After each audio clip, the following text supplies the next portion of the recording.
Ao longo dos anos, muita gente insistiu para eu fazer essa comparação mais diretamente, né, entre o Zen e o budismo tibetano. E eu evitei, porque, né, comprar briga, é criar mal-estar, é certamente falar imperfeitamente. Como, aliás, às vezes eu falo do Zen, as pessoas confundem com sectarismo, embora eu, historicamente, assim, ao longo da minha vida, eu sempre tenha tido conexão com o Zen. E antes de praticar o budismo, eu admirava muito o Zen já.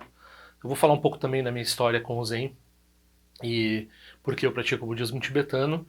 Vai ter um viés. Então, todas as vezes que vocês perguntam para alguém, né, eu vou me basear aqui na pior, no inferno dos praticantes, que é esses grupos, principalmente de Facebook, qualquer grupo, WhatsApp, de budismo, essas coisas assim, em que qualquer um pode falar qualquer coisa.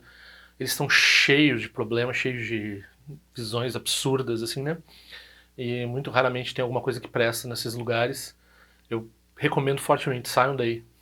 Na verdade, vocês não deviam estar nem no YouTube, né? Mas agora na pandemia, vamos dizer assim, né? Então, assistam um canal de gente que tenha muito mais gabarito e reconhecimento do que eu, com certeza, né? Eu não, também não tô, né, puxando a brasa para mim, tô dizendo, mas não busquem lá no Facebook, nos grupos de budismo no Facebook, né?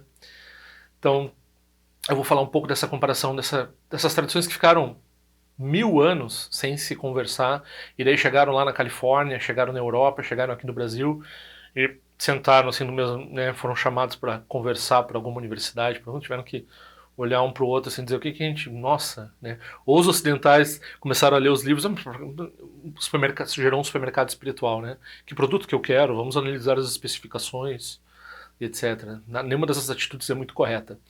Mas eu vou falar um pouco do Zen e em comparação com o budismo tibetano. Vamos tentar evitar celeuma, vamos tentar evitar ah, né, não virtude, porque é não virtude criticar as tradições dos outros, e com certeza eu não quero criticar o Zen. Eu vou falar, eu sempre falo dos problemas da interpretação do budismo, e o Zen, como tradição que tem uma história dentro do Ocidente já longa, ela tem muita distorção no Ocidente, e ela já tinha distorção na Ásia, né? Então o Zen, como o budismo tibetano, como as várias escolas do budismo tibetano, estão tão isentos de crítica. Então a gente vai falar, né, problemas comuns que tem dentro do Zen, problemas comuns que tem dentro do budismo tibetano, sem desqualificar nenhuma das duas tradições. E vamos fazer a comparação. Ok, vamos lá.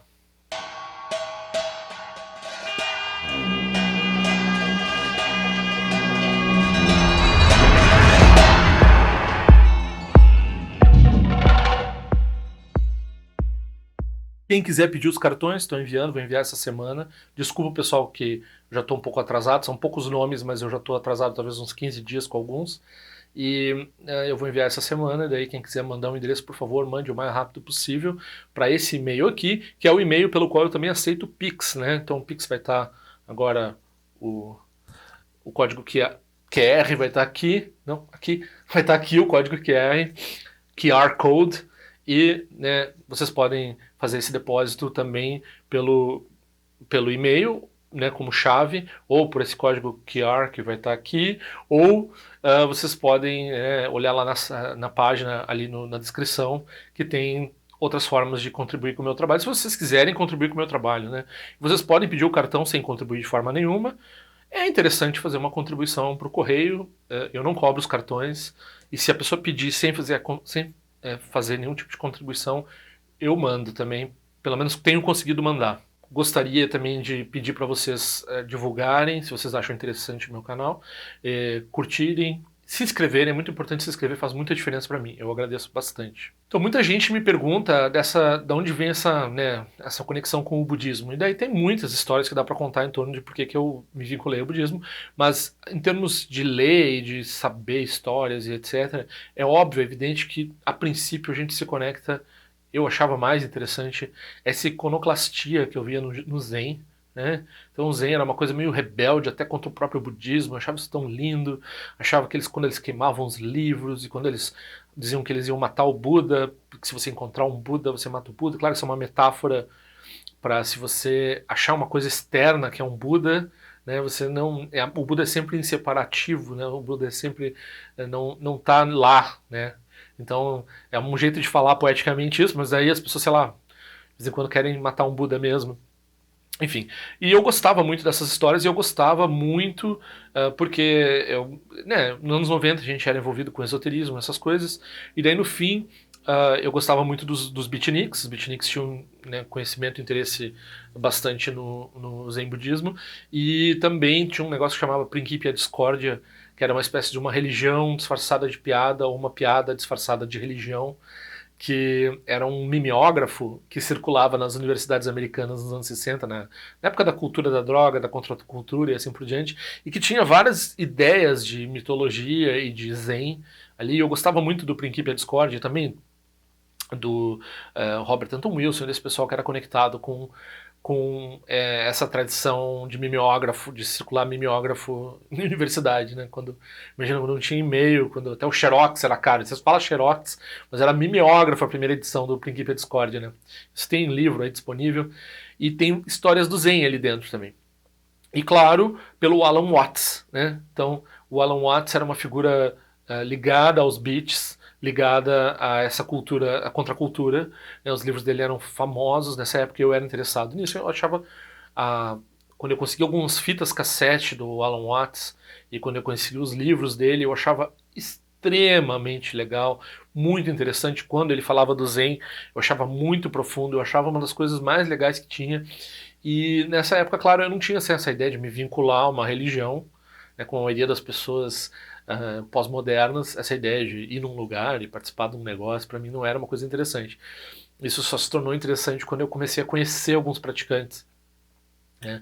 E daí também eu já estava mais voltado para a questão tântrica e para a questão do Vajrayana e para a questão do budismo tibetano. E foi ali que eu me encontrei. Mas, quando eu comecei a praticar o budismo, as sangas aqui em Porto Alegre, elas eram muito, eu vou usar a palavra promíscuas, né? Mas todo mundo se interfrequentava, todo mundo se conhecia, né? Então hoje em dia eu não sei se é bem assim, mas ainda, né, por exemplo, as pessoas que cuidam da sanga tibetana aqui, que eu teoricamente frequento em Porto Alegre, elas vêm do Zen. Então, elas estiveram lá pelo Zen. E daí muita gente que está praticando Zen também já teve pelo budismo tibetano, a gente conhece de retiros, já se viu várias vezes. Né, a pessoa está há 20 anos no budismo, a pessoa conhece todo mundo, mais ou menos, assim, né?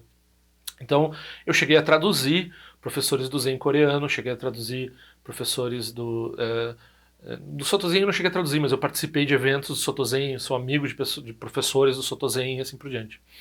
Me considero amigo e conheci pelo menos dois mestres do Soto Zen, que foi o Moriyama Roshi, que é um professor que morou em Porto Alegre, inacreditavelmente, e ele fez um retiro longo. Ele morou em circunstâncias muito desapegadas, assim, né? Um retiro sem luz elétrica, um retiro, né, ele contando para nós como é que ele fazia para tomar banho, esquentar a água, tinha que rachar a lenha primeiro, começava por ali para tomar um banho, né? Então, ele passou 20 anos depois veio morar em Porto Alegre, e a gente conheceu ele. E depois ele desapareceu no tsunami. Então, jeito de mestre Zen morrer, pode estar praticando em algum lugar, inclusive, pode não ter nem morrido, né? Mas não acharam mais o Moriyama Roshi quando teve o tsunami em 2008 no Japão. Pluft, né? Desapareceu. Professor, assim, quando a gente conhece alguém que entende do Zen, que praticou o Zen, é bem diferente do que a gente vê nos grupos de budismo. Assim. Ele era uma humildade em pessoa, e ele falava de um jeito. Era uma pessoa incrível. E o Tokuda-san, outra figura incrível, né? Que já veio ao Brasil várias vezes e que agora acho que está morando na França nesse momento. De vez em quando ele vem ao Brasil ainda. Deixou vários professores aqui, formou várias pessoas. E ele também, ele estudou num seminário, estudou cristianismo, e depois se converteu ao budismo, dentro do Japão isso, né? E largaram ele aqui no norte do Brasil, assim, veio de barco, sei lá. E ele veio sem falar uma palavra de português, ele veio atravessando o Brasil. Também chegou aqui em Porto Alegre, foi para a Argentina, morou na Argentina um tempo, morou por vários lugares. Professor impressionante também, já falam. O Moriyama tinha dificuldade para se expressar em português, e até em inglês era meio difícil de falar com ele. Mas o Tokuda falava um português bem direto, bem. Olha, esses dois professores eu indico sem ressalva, né? Agora o Moriyama já faleceu, já sumiu, e o Tokuda eu não sei por onde anda, né? Eu conheci eles pessoalmente, eu sei bem da qualidade do trabalho deles. O pessoal que está agindo em nome do Zen aqui no Brasil, é difícil de eu falar que um praticante, né? Por exemplo, eu tenho meu viés, né? Eu tenho meus interesses, né? Tenho o meu jeito de ver tibetano as coisas, né? mas de forma geral o que eu vejo é gente que tem títulos, gente que é honesta, não é a maioria das pessoas que eu vejo ostentando. Eu tô falando do Zen japonês, eu não conheço o pessoal do Shan aqui, e eu acho que o Som não tá, o Zen coreano não tá mais em operação aqui no Brasil. Mas enfim, o pessoal que eu vejo, assim, que são famosos e que alguns deles eu conheço e tal, um, não acho que são né, má fé, tem uma fé, mas eles também não me impressionam nas qualidades deles. Eu não teria a menor, né, do meu ponto de vista, não encontraria um professor budista ainda que fala português, não acho que tem do Zen, que tenha qualidades para mim, né? Agora, quem vê, eu regozijo. Quem vê, quem acha que é aluno, quem se considera aluno, quem quer ser aluno e quem quer praticar, eu não vou dizer que está errado, não vou dizer nada, né? Não é meu lugar ficar interferindo, acho que a pessoa deve praticar o Dharma do jeito que ela vai praticar, né? Então a gente vai falar agora das diferenças e vai falar um pouco também sobre essas confusões, né? Então eu comecei pelo Alan Watts. O Alan Watts é uma figura que ele está ligado, por um lado, é uma figura complexa, uma figura interessante. Ele era um orador de qualidade impressionante, né? Ele falava de um jeito muito impactante. E foi através dele que eu conheci muitas histórias do Zen, fiquei tocado, teve um reflexo sobre a minha prática que ainda não existia, mas que, né, minha conexão ao Dharma, vamos dizer assim. E o Alan Watts, ele tinha por um lado uma conexão não direta de praticante da sociedade teosófica, mas ele tinha alguma conexão lá com a sociedade teosófica e com o DT Suzuki. O DT Suzuki é uma figura que vai se encontrar muito texto do Zen budismo dele aqui no Brasil, mas ele é uma figura que ele não é bem visto dentro do Zen budismo. Ele nunca foi um mestre Zen budista, ele é um intelectual, uma pessoa que vem da universidade, que falou sobre Zen budismo, e aqui no ocidente japonês, o pessoal começou a olhar, começou a achar que ele era mestre, chamar ele de mestre, achar que ele falava de um jeito. E ele tá ligado lá no Japão, assim, ao fascismo. Então, tem um vídeo meu assim sobre o Zen e o fascismo, né? Muita gente achou que eu estava sendo sectário ao expor isso, mas teve essa conexão, teve esse momento no Zen. O Zen não teve livre dessa distorção, então o Zen foi influenciado pelo fascismo dentro, no fascismo na Segunda Guerra Mundial, né? Preparou kamikazes assim para se suicidar em nome, né, do nazifascismo. Então, história difícil, né, para uma religião. Assim. Mas tem uma denúncia, tem pedido de desculpa, então o pessoal, né, reconheceu isso. Agora, o DT Suzuki, ele vem desse pessoal aí. Historicamente, o Zen, na sua penetração no Ocidente, ele vem porque os japoneses começaram. Eu explico isso tudo naquele vídeo lá do Zen e do fascismo, né? Mas os japoneses começaram a estudar a filosofia ocidental e incorporar certos elementos. E daí, nisso, eles incorporaram alguns elementos de filosofia alemã que vão deixar eles simpáticos nessa entrada do fascismo, que se encontraram com certas distorções autóctones, né? Distorções próprias do Japão, já tinha no Zen distorções, né? Então elas se encontram lá e culmina no fascismo Zen. E até hoje, né? Então eu tenho um texto que tem, uma vez eu saí com uma moça do Tinder e eu tava comendo com ela e veio uma pessoa, me reconheceu na mesa assim e falou que desse texto sobre o Steve Jobs e o Zen Canalha, né? Né, a próxima vez eu vou pagar alguém para me reconhecer durante um encontro, né? No primeiro encontro. Essa foi a piada que eu fiz, né? Mas enfim, a pessoa veio me congratular pelo texto, então tem esse texto, eu vou botar o link ali na descrição, que é o Zen Canalha do Steve Jobs. Esse viés fascista do Zen, ele não tá morto, ele existe na cultura, as pessoas interpretam dessa forma. E ele tá ligado, né? Eu comecei falando do Alan Watts. Claro, o Alan Watts é o contrário do fascismo, ele é um hippie, né? Embora depois ele virou um pastor, antes de morrer, ele largou o Zen e virou um pastor protestante. Mas e tinha problema de alcoolismo também, o que não quer dizer nada, porque muito professor budista que é bom e tem de qualidade também pode-se dizer que tem problema com alcoolismo, né?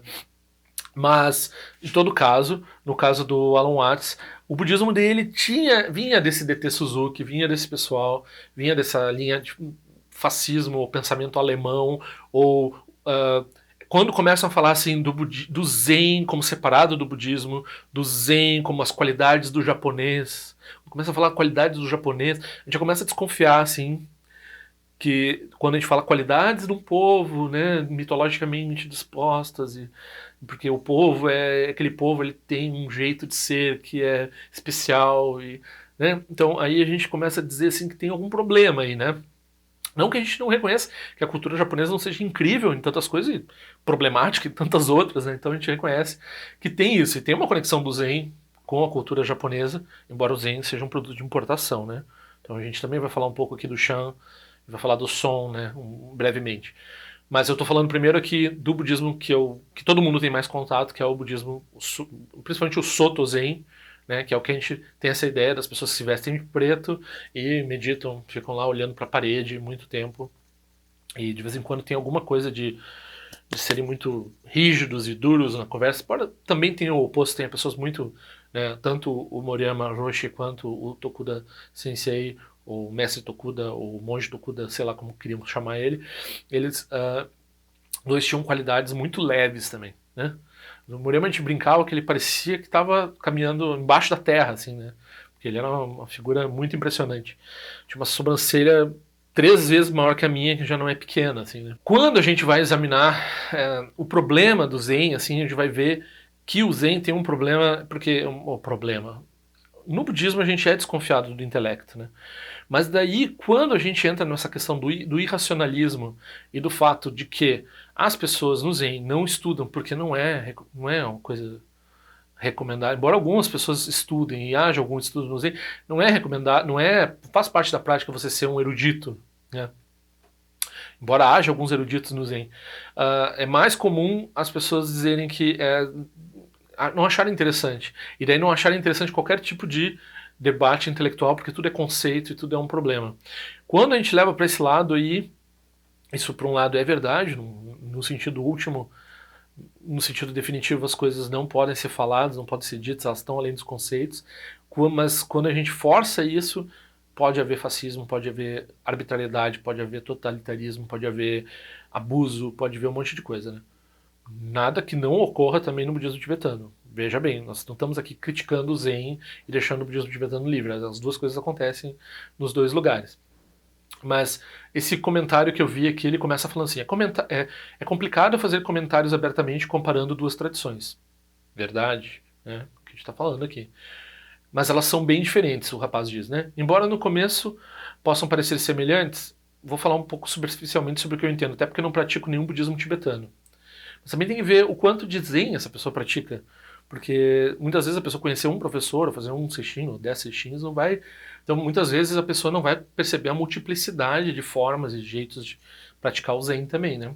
O budismo tibetano em geral tende a ser mais ritualístico. Muitas vezes eu critico essa posição, porque embora o budismo tibetano seja extremamente ritualístico, o Zen, mesmo nessa forma Soto Zen, ele tem um monte de rituais que são naturalizados, mas que também são totalmente arbitrários.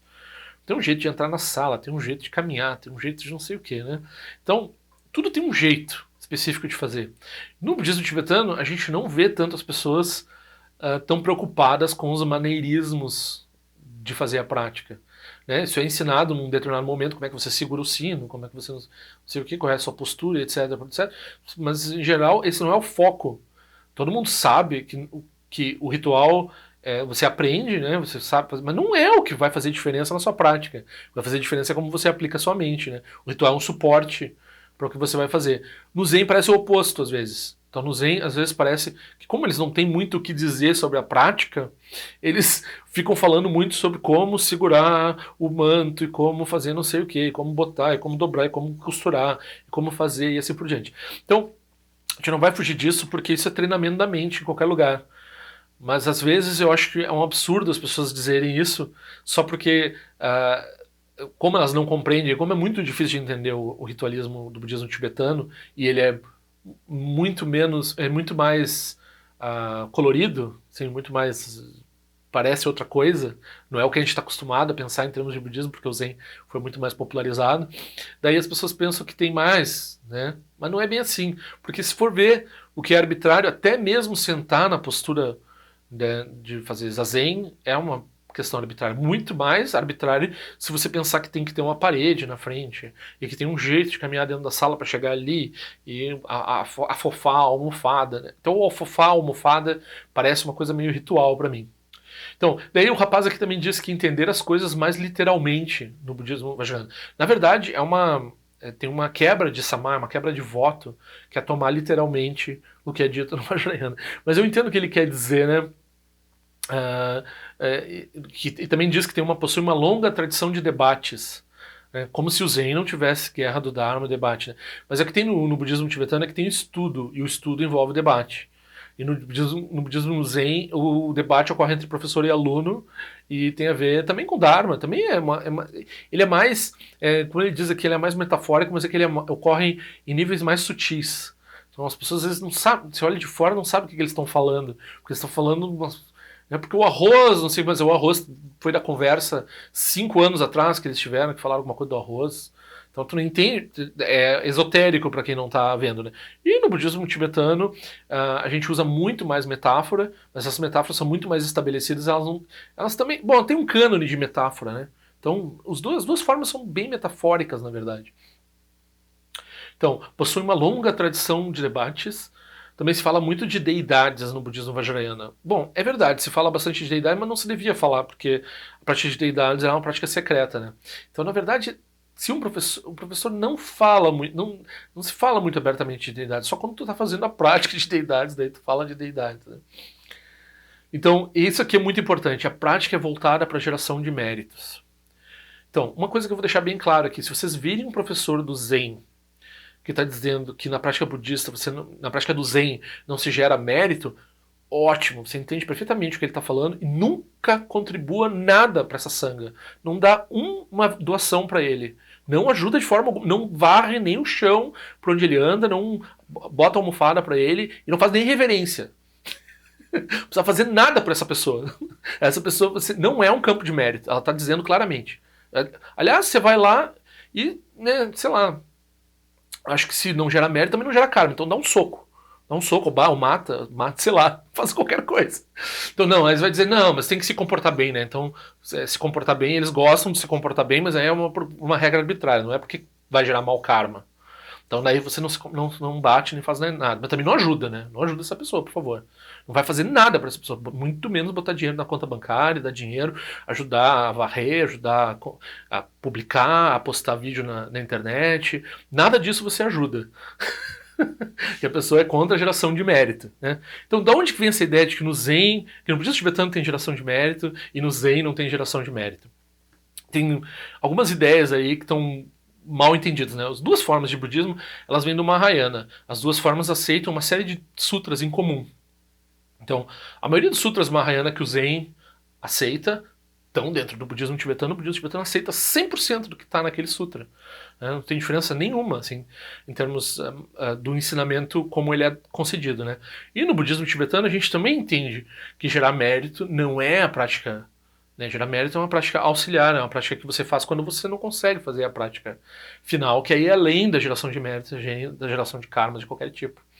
Então, e no budismo tibetano se descreve, quando a pessoa se perde no definitivo e abandona o relativo, então ela tem uma predileção pelo definitivo e ela abandona a perspectiva relativa, daí essa pessoa está perdida. Daí não merece ajudar essa pessoa, dar a doação para ela e assim por diante. Então se um professor disser assim, no Zen budismo nós não geramos mérito como prática, porque isso é egoísmo. Já vi professor aqui no Brasil falar assim, porque gera uma espécie de egoísmo, não sei, bom, é evidente, né? Se a pessoa tá fazendo com egoísmo, tem algum mérito, mas o mérito é limitado. A pessoa tá fazendo para superar o egoísmo, né? Então é por isso que ela se engaja na geração de mérito. Acho que nenhum budista vai dizer que enquanto a pessoa não é iluminada, ela tá livre de egoísmo, né? Então qualquer ação que você vai fazer vai ter egoísmo. Então, por que você vai evitar as ações positivas que vão produzir felicidade para você? E você vai dizer assim, eu tô num definitivo aqui que não interessa mérito. Tem um problema aí. Tem um problema aí. De onde que vem isso? Isso vem lá do Bodhidharma, né? Então o Bodhidharma é uma pessoa que estudou em Nalanda, na universidade principal do budismo na Índia, onde o Guru Rinpoche também estudou. Então os dois estudaram na mesma escola. Um foi para o Tibete e o outro foi para a China, né? Então o pessoal fica perguntando, por que ele foi para a China? Não está indo para lugar nenhum, né? Por que o Bodhidharma é uma pergunta, é um koan, né? Uma pergunta paradoxal, se der para usar essa palavra paradoxal. É uma pergunta assim complicada de responder por que o Bodhidharma foi para a China ensinar, né? Não tinha nada que ensinar aqueles chineses, não tem que gerar mérito. Então o Bodhidharma chegou lá e daí também tinha um rei, que ajudou muito o Dharma, falou assim, eu construí um monte de palácios, fiz um monte de coisa, assim por diante, assim por diante. Fiz um monte de coisa. Quanto mérito eu gerei com essas atividades, né, de promover o Dharma em vários lugares. E o Bodhidharma, daquele jeito iconoclasta do Zen, diz que ele não gerou mérito nenhum. O Bodhidharma não disse não gerar mérito, ele disse que a atividade daquela pessoa estava toda 100% contaminada. Embora ele externamente estivesse ajudando os outros, na verdade, ele estava fazendo alguma coisa para contar para o Bodhidharma, assim, né? Aí o rei ficou furioso e perguntou: quem é você para me dizer isso? E o Bodhidharma disse que não sabia quem ele era. Então isso é bem a cara do Zen, né? Agora, isso não quer dizer que a pessoa não gera. Agora, outra coisa, quando a gente diz assim, o Zen não isso, é que o Zen às vezes não enfatiza, né, a geração de mérito. Aí eu vou concordar 100% com a pessoa. Então não é algo assim que você vai estar ensinando o tempo todo no Zen, falando sobre mérito e assim por diante. Não, não vai estar falando sobre isso. Agora, você vai dizer que no Zen não se gera mérito, ou que no Zen. Daí você está dizendo lá, que nem o DT Suzuki, que o Zen é uma coisa que não está ligada ao budismo e que Zen é uma coisa que está ligada à cultura japonesa. E daí nós vamos lá para o fascismo, para toda essa história toda e assim por diante. Então, o Zen tem uma raiz nos sutras, os sutras ensinam geração de mérito, ensinam a transcender a geração de mérito e assim por diante. O budismo tibetano tem todos esses ensinamentos aí. Quando o Bodhidharma fala isso para o rei, o budismo tibetano entende perfeitamente o que o Bodhidharma está falando. A gente não tem nenhum problema com esse ensinamento aí. Agora, o budismo tibetano, ele diz assim, se você não consegue ter a visão do definitivo, você gera mérito. E se você está gerando mérito de forma egoísta, você vai trabalhando para gerar mérito de forma não egoísta. Cada vez menos egoísta. Ok? Então, essa é um pouco a diferença que a gente tem aqui. Mas tem uma diferença e tem tem uns, não vou dizer, né, eu já exagero o uso do fascismo, mas tem uns intolerantes no Zen, assim, que eles falam de um jeito mais exagerado, assim, do Zen, né? Como se o Zen fosse uma coisa, assim, né? Então eu até fiz quando eu participava desses grupos, essas coisas, o Zen né? Que tinha uns cartõezinhos, assim, o que é o Zen, não sei o que, amar né? Então o Zen eu fiz uma poesia, assim, era um monte de coisa típica das pessoas do Zen, né? Principalmente uma delas era fala contra conceitos, mas gera um monte de conceitos na cabeça das pessoas. Então isso é uma coisa que existe bastante, né? E aí outra coisa que está ligada a essa questão de definitivo e relativo, abuso do definitivo, né? É a questão do renascimento. Então, nós vamos dizer, no Zen, tem uma professora famosa aqui no Brasil que diz que não tem renascimento no Zen. Eu vou concordar que não tem uma ênfase no ensinamento de renascimento no Zen, ou seja, eles não falam tanto de renascimento quanto no budismo tibetano, mas eles aceitam o cânone Pali, como nós no budismo tibetano. O budismo tibetano aceita todo o cânone lá do Theravada. Né? E o Zen também aceita o cânone do Theravada. Lá o Buda fala de suas vidas passadas. E o Zen também aceita todos os textos do Mahayana, né, que pelo menos boa parte deles, não sei se são todos, mas o budismo tibetano aceita todos os textos lá do Mahayana. Então, e lá tem bastante renascimento. Aí o budismo tibetano vai dizer, no sentido definitivo, nada nasce, nada morre, nada nunca nasceu, nada nunca morreu, então não tem no sentido definitivo renascimento. Se vocês vão ver meus vídeos sobre renascimento aqui, eu vou falar que renascimento é um ensinamento relativo. E daí a gente tem claramente dizendo assim, não dá para a pessoa ensinar só de forma definitiva sem falar de forma relativa. Se a pessoa não dá um ensinamento relativo, toda a mente conceitual da pessoa é relativa, ela só vai operar. O único jeito de falar é em termos relativos. Daí quando a gente está falando em termos relativos, tem um surgimento de palavras. Quando tem um surgimento de palavras, se tem surgimento, tem renascimento. Então, quando eles exageram desse jeito, eles estão fazendo um desserviço para o Dharma de forma geral, para o Zen, né? Transformando o Zen assim, uma coisa. E às vezes é só populismo budista, é só para agradar um certo público, né? Então eles veem que certo público é inclinado para o Zen, eles vão lá e eles são garçons que estão oferecendo o Dharma como as pessoas, customizado como as pessoas querem. Não estão falando do Dharma com a propriedade e nuance que o Dharma precisa, né? Então isso daí eu faria uma crítica bem forte, contundente, com relação a essas pessoas do Zen que vai dizer que não tem mérito, geração de mérito no Zen, e que não tem renascimento no Zen. Então eu vou dizer assim, não tem ênfase. Porque eles, nos textos, na história, da onde vem essa prática, né? O que é Zen? Zen não é a prática definitiva. Zen é dhyana, né? Então, da onde vem a palavra Zen? Vem tinha a palavra dhyana, que é meditação, né? Absorção meditativa, dhyana. Dhyana, pessoal lá na China não sabia pronunciar Dhyana, falou Chan, né? O Bodhidharma foi para lá, estava fazendo Dhyana. Dhyana não é a prática suprema. A prática suprema é Prajna. Né? Você vai ver as listas de paramita. Dhyana é que nem gerar mérito. Fica sentado parado é que nem gerar mérito. Gera mérito, dizem que gera mais mérito, né? Tem uma escala de mérito assim, no Mahayana que vai dizendo, chega em Dhyana gera muito mérito. Se a pessoa está fazendo Dhyana direito, gera muito mérito. Mas se ela não tem Prajna, é só mérito. Não tem nada. O Zen fala de Prajna também. Mas o nome do Zen é Dhyana. Então se liga que o nome do Zen está ligado a uma prática relativa, convencional, que é ficar sentado na frente de uma parede. Né? Isso é relativo, amigo. Pelo menos o Soto Zen é só isso. As outras formas de Zen eles são muito mais mahayanistas, generalistas, não falariam esse tipo de coisa que esse pessoal às vezes fala de forma populista e assim por diante. Né? Eles têm outros problemas, aí eu vou até falar um pouco sobre isso também. Então chegou na China, o Dhyana virou Chan, chegou na Coreia, virou Son, chegou no Japão, virou Zen. É a mesma palavra, a palavra Dhyana, que eles não sabiam pronunciar, e virou essas coisas, né? Então, Dhyana tem esse foco em meditação. Daí, tem duas formas principais de Zen, que um é um pouco mais focado nos koans, ou nesse debate, né? Tem um debate entre um professor e um aluno, só que esse debate é muito conciso e muito metafórico. Eu concordo que é bastante metafórico, bastante indireto, bastante difícil de compreender, e eles estão falando de pontos sutis do Dharma e estão num embate para ver, né, se foi feita a transmissão do Dharma. Então eles se focam numa forma muito sofisticada de debate, inclusive. Né? Então tem esse lado, e tem o Zen, que é focado na Dhyana mesmo, no próprio Zen, né, em ficar sentado meditando. Algumas tradições misturam um pouco mais as coisas, as tradições focam mais na meditação. E daí, claro, dentro disso, a gente tem uma série de atividades culturais, assim como arranjo floral e cerimônia do chá, que estão ligadas a praticantes do Zen, à expressão do Zen, pintura, caligrafia e assim por diante, que estão ligadas à expressão também da prática do Zen. Então não é só ficar sentado, né? E também, aí você dizer, tu tá gerando mérito. Não, tu tá gerando mérito, mas não entende? É uma expressão da prática também.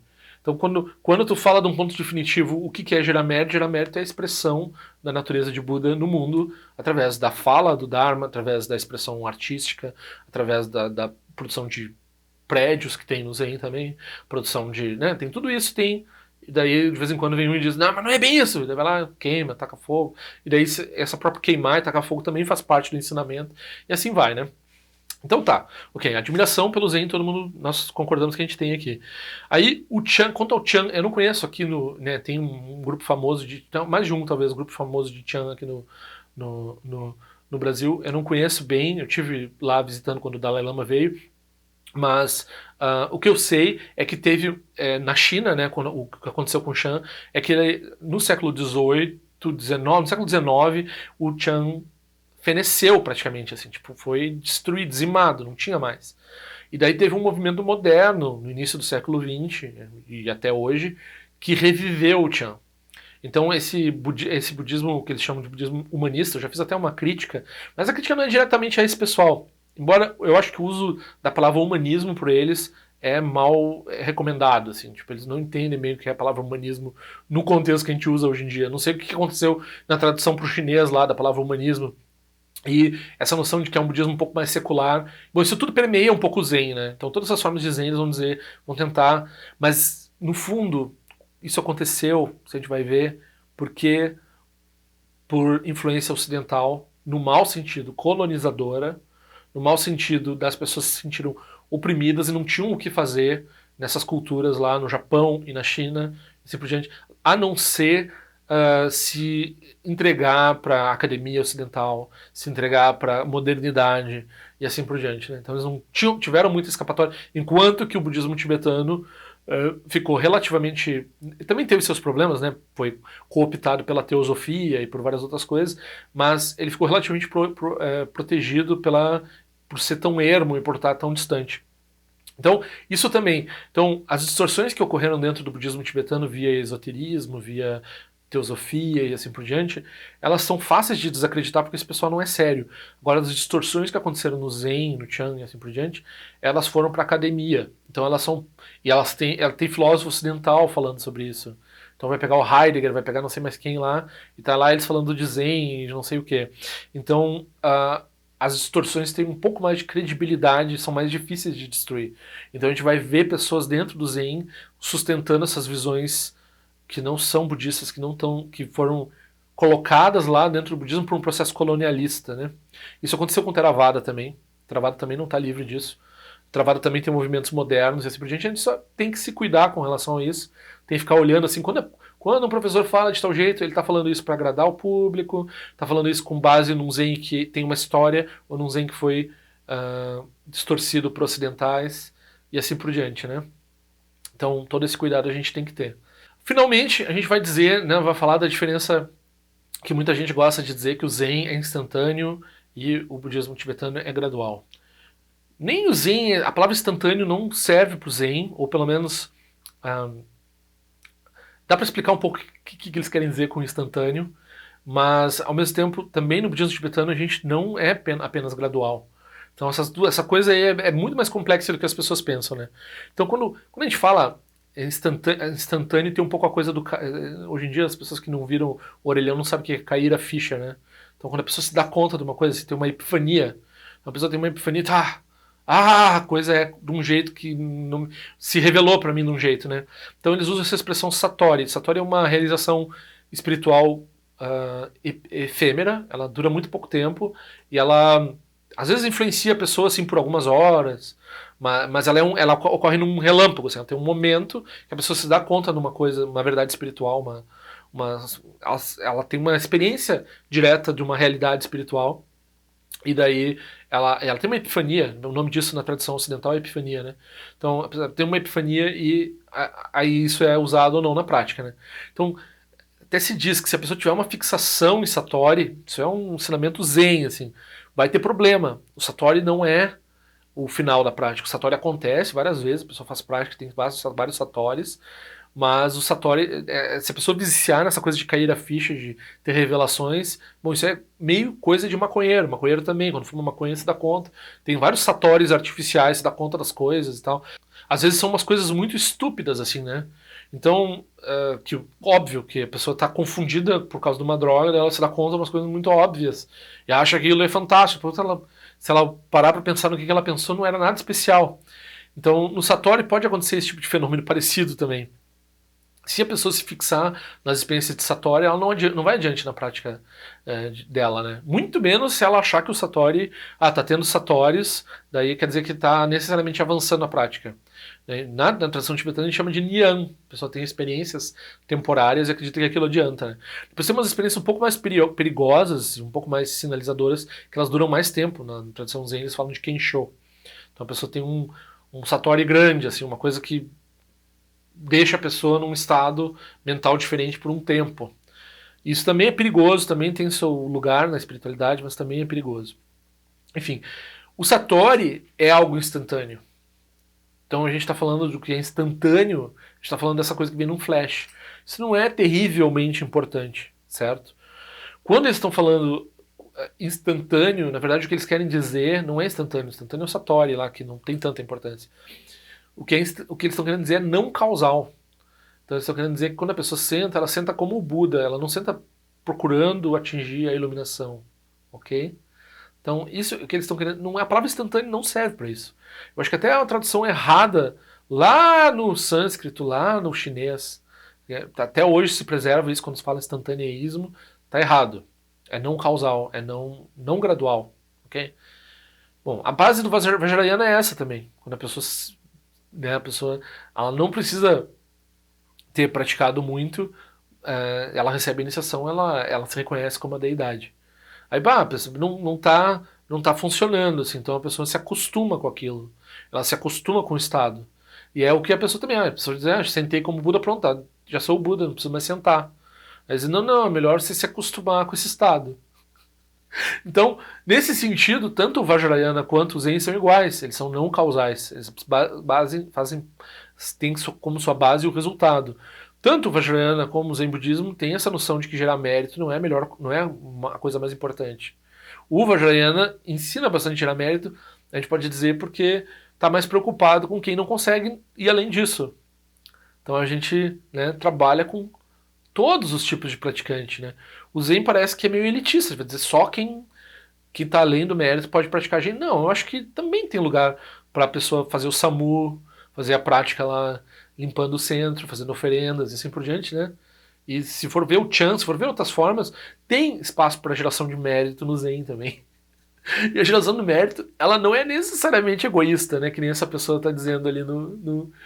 Então, eu acho que tem populismo acontecendo, tem distorção acontecendo, tem confusão com relação ao que é gradual, o que é instantâneo, o que é mais gradual, o que é menos instantâneo. Essa confusão acontece dentro do budismo tibetano, então tem brigas entre as tradições tibetanas com relação a quem é mais gradual, quem é mais instantâneo e assim por diante. Acho que a palavra instantâneo não está correta, né? Não causal, embasado no resultado. Qual é o problema que isso causa? Distorções do definitivo, né? Então a pessoa fala só em termos do definitivo, esquece o relativo, e daí, né, não vai dizer que no Zen não tem isso, não só o problema do fascismo todo, mas o problema das pessoas, sei lá, se acharem os tais e saírem. Sem falar dos problemas usuais que tem no budismo, né? Tem carreirismo, tem materialismo espiritual, tudo isso tem nos dois lugares, né? Então, qual é a diferença essencial entre o budismo tibetano e Zen? Eles aceitam todo o cânone Pali, eles aceitam todo o cânone Mahayana. O Zen eu não tenho certeza se aceita todo igual do tibetano, mas provavelmente aceitaria também todos os textos do cânone Mahayana, né? Então o Vajrayana tem ainda o cânone do Tântrico, que o Zen não aceita. Então a gente tem as práticas que envolvem deidades, que envolvem ritual e assim por diante, que não são feitas para gerar mérito. Quer dizer, se a pessoa não tem uma boa prática, está começando no Dharma, ela está gerando mérito em contato com essas práticas. Mas elas não são feitas para gerar mérito. Elas são feitas como uma expressão da atividade iluminada dos Budas. Né? Então é como meditar. Você não está meditando para atingir o estado, você está meditando como uma expressão do que é o Buda. É isso que eles vão dizer no Zen, né? Nesse sentido é a mesma coisa. Na prática, daí a pessoa vai dizer, não, tem ritual no Zen. Bom, tem um monte de ritual chato. Eu vou ser crítico e vou dizer, tem um monte de coisa mais assim, mais parece regra, né? E no budismo tibetano parece que não, parece que é mais uma coisa artística, tu aprende a fazer a coisa de um jeito que todo mundo faz uma coreografia para fazer. Aí vocês vão vendo que eu tô meio, né, assim, enviesado a favor do budismo tibetano, né? Uh, na prática, daí você diz, mas eles fazem muita prática. Doer a perna é igual. Eu fiz retiro no Zen, eu fiz retiro intenso no Vajrayana, a perna dói igual, o corpo sofre do mesmo jeito. A gente fica mais. Não sei quem fica mais tempo fazendo prática, não sei quem que fica mais, quem faz mais esforço, quem trabalha mais, quem é mais workaholic, quem é mais. Os dois são muito engajados no Dharma quando é sério a tradição. Né? Então, quando a pessoa está falando lá no grupo de internet, às vezes ela fez, sei lá, um dia, fez uma sessão, talvez fez um sesshinho, dois sesshinhos. Quando você fez vários Drupchen, vários sesshinhos, vários retiros de 7, fez retiro de um mês, fez Angô, né, fez retiro de 3 meses, assim por diante. Aí você tem outra perspectiva do que é a prática do Zen, do que quando você conhece, assim, pelo visitar um centro de Dharma uma vez ou outra, né? E mesmo porque eu já fui em centros de Dharma em algumas cidades do Brasil e daí é bem diferente um do outro, assim. Alguns são mais abertos, alguns são mais fechados, alguns têm mais influência de outras tradições, às vezes operam um centro tibetano junto de um centro de Zen, né? Tem uma farra do boi, assim, uma coisa louca. Aqui no Brasil é um pouco assim. Agora um pouco menos, talvez, com o passar do tempo. Mas, eu repito, eu acho que tem muita gente falando, seja de forma populista, ou seja ainda dentro do esquema do TT Suzuki, do Zen como uma coisa da cultura japonesa, com o Zen como uma coisa... e daí ajudaria essas pessoas a estudarem lá a mesma coisa que o Bodhidharma estudou em Nalan. Se eles fossem lá, vamos estudar o Nagarjuna, vamos estudar os textos clássicos que são estudados ainda no budismo tibetano. Ajudaria esse pessoal bastante, assim, a não falar disparate com relação ao relativo e absoluto, e o que é o papel do renascimento, e assim por diante. Né? Então, eu vou ficar por aqui. Eu admiro muito, principalmente, né, Moriyama Roshi e Tokuda-san, são figuras que sempre eu lembro deles, sempre me trouxeram muita confiança no Dharma, confiança no Zen como uma tradição viva. O meu professor, um dos meus professores, o Dzongsa Chinsen Rinpoche, ele teve no Japão disfarçado, e ele disse que não é muito fácil de encontrar um professor autêntico do Zen, mas eles ainda existem. E né, tem um monte de professor do Zen aqui no Brasil. Eu não vejo grande qualidade em nenhum deles, assim. Também não acho que... Acho que a maioria não é charlatão. Acho que eles são pessoas praticantes engajados, que talvez valha ter como amigo espiritual, né? Não estou reclamando totalmente deles. Mas acho que o Zen descreve a si próprio classicamente dessa forma que o Dzongsa Chinsen Rinpoche disse, que é muito difícil encontrar um professor Zen autêntico, um mestre Zen autêntico, né? Então não é agora, não é tempos de degenerescência, anos 90, 2000, 2010, que os mestres Zen desapareceram. Sempre foi, há 500 anos, os grandes mestres sempre foram raros no Zen budismo. E na verdade no budismo tibetano, se a gente vai ler o Patro Rinpoche, se a gente vai ver o que os professores falam, não é tão comum também. As pessoas aqui no Brasil, elas têm uma espécie de ufanismo, elas veem alguém falando português, que é alguém que tem alguma autoridade dentro do budismo, e elas acham, já é um mestre. A gente tem o nosso mestre é... Mas ainda, talvez, a gente ainda não viu, né? Talvez a gente esteja chegando lá, talvez próxima geração, né? Tem alguém a gente pode... Não só porque a Sangha quer que o seu professor seja um grande professor, que é o que acontece, né? Então as pessoas estão... Não, eu tô ligado a esse aqui, eu aumento ele para eu também me aumentar, né? Então se ele for grande, eu também vou ser grande. Então ele já é... Eu tô aumentando ele assim para ir junto, para subir junto com esse cara, né? Isso acontece bastante aqui no Brasil. Então, acho que não tem ainda. A gente tá para ver ainda, né? Tem uma professora minha que fala laminhas, ela mesma é lama, né? E ela fala, tem os laminhas, né? Nós somos os laminhas, assim, nós não... Eu falo meio que em segredo isso, assim, porque não existe isso, né? A pessoa se a pessoa tem realização, a pessoa é. E se você vê com uma forma elevada, você vê. Agora, você vender o peixe do seu professor como um grande professor pro outro, perigoso, autopromoção, tá muito próximo disso, assim. E é bem raro a gente encontrar professores qualificados. Não, e realmente pode parecer que eu estou dizendo assim, só os asiáticos, e às vezes até só os americanos já resolvem. Mas a gente é muito novo aqui no Brasil, e realmente, na prática, você vai ver, se você tem um pouco de. Você vai ver que as pessoas não têm o mesmo manejo, não têm o mesmo. Não tem, às vezes o jeito de falar já não é muito correto. No sentido de que eles não entendem o Dharma mais do que um iniciante que nem eu, assim, sabe? Às vezes não estão muito melhor, assim. E daí para dizer que é mestre, que fez muita prática, que entende muito do Dharma e não sei o que, é um perigo muito grande. Se a pessoa tem pelo menos é velha, daí pelo menos se respeita, porque é uma pessoa que passou um tempo já na vida dela, assim, né? Você respeita porque é um sênior, assim, né? Mas às vezes os seniors também eles não são mestres, não tem lá essa realização. A gente não, né, não precisa dizer ninguém especificamente, mas acontece isso, né, tanto no budismo tibetano quanto no Zen. As pessoas elevam os seus professores para, na verdade, estão se autopromovendo. Então, perigo, cuidado. Muito raros, são muitos raros os grandes professores. E claro, você tem essa certeza para si. E às vezes, por exemplo, tenho professores meus que dizem: não fale de mim. Eles são secretos, eles não querem que você faça propaganda deles. Não só porque, né, se eu fizer propaganda, queimei o filme da pessoa, né, porque tá ligado a mim, né. Então, é bem ruim pra pessoa, né, se a pessoa tá ligada ao louco lá do YouTube, né. Então, eu evito de falar o nome, assim, e também, mas eles dizem que porque é pra não gerar esse tipo de distorção. E esse pessoal que tá lá no Japão, que o Dzongsa Chinsen Rinpoche viu lá e reconheceu como um grande professor, ninguém conhece.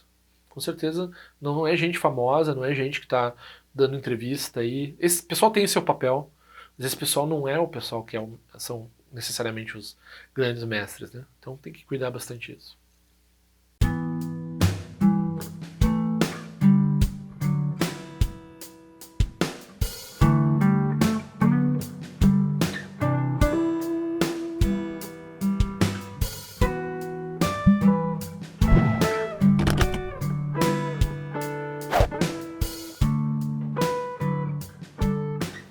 Ei, não esquece de se inscrever no meu canal, é importante para mim. Clica na sinetinha para receber a notificação e se quiser se inscreve no meu boletim informativo de alguma forma que eu ando fazendo, que eu ando pensando. Também para contribuir de alguma forma com esse canal, esse é o endereço. Eu espero que em breve nós nos vejamos na prática do Dharma. Ao longo de minhas muitas vidas e até este momento, todas as virtudes que tenho alcançado, inclusive o mérito gerado por esta prática e todas as que vier a conseguir, ofereço para o bem-estar dos seres sencientes. Possam a doença, a guerra, a fome e o sofrimento diminuir para todos os seres, enquanto sua sabedoria e compaixão aumentam nesta e em vidas futuras. Possa eu claramente perceber todas as experiências como sendo tão insubstanciais como o tecido do sonho durante a noite e imediatamente despertar para perceber a manifestação de sabedoria pura no surgir de cada fenômeno. Possa eu rapidamente alcançar a iluminação para trabalhar sem cessar pela liberação de todos os seres. Nirawe Korajinga Sumpano Neoma Lundi Kwene Tirezin Watenjin Jasoeza Pekajar Produtin Jurti Om Sochi Diamante Champene Jirasawa Conchato Zeuze Taibai Médio no Jurtu Permanente Jogi Sasunda do Tenjurti Time Kwene Pema Sambal Sasonagem Jesseno Pai Garjuan Shujuku do Pegu Kuse Destintes em Darshinju Jigmetu Jutru Panangue Wachatungo do Pateno Muyengue com Pamalora Sanelun do Tileta do Tenjurti Pemejasun Pemeri Suji Pemetan Lati Kusizuan Pemancho de Droma de Soji no Nibe Melun de Jurti Penenjoane Chimpote Payuri Nebadan de Basi Pechambundan Kuseja Sentenjurti Kusun Sanje Guru Rinpoche do Condado de Wajimbo Jabartia com seu tutor da Poça Sol, Depson Chinchilato Sushi, não se mueve de chuva, dançam balão de dropa Chinchelo, uma rumba Zaguru, Pemacede, Quem loja som de lote, exalinha, sação de papel, do Jushu Sung, não guarda midral do Sungele, show.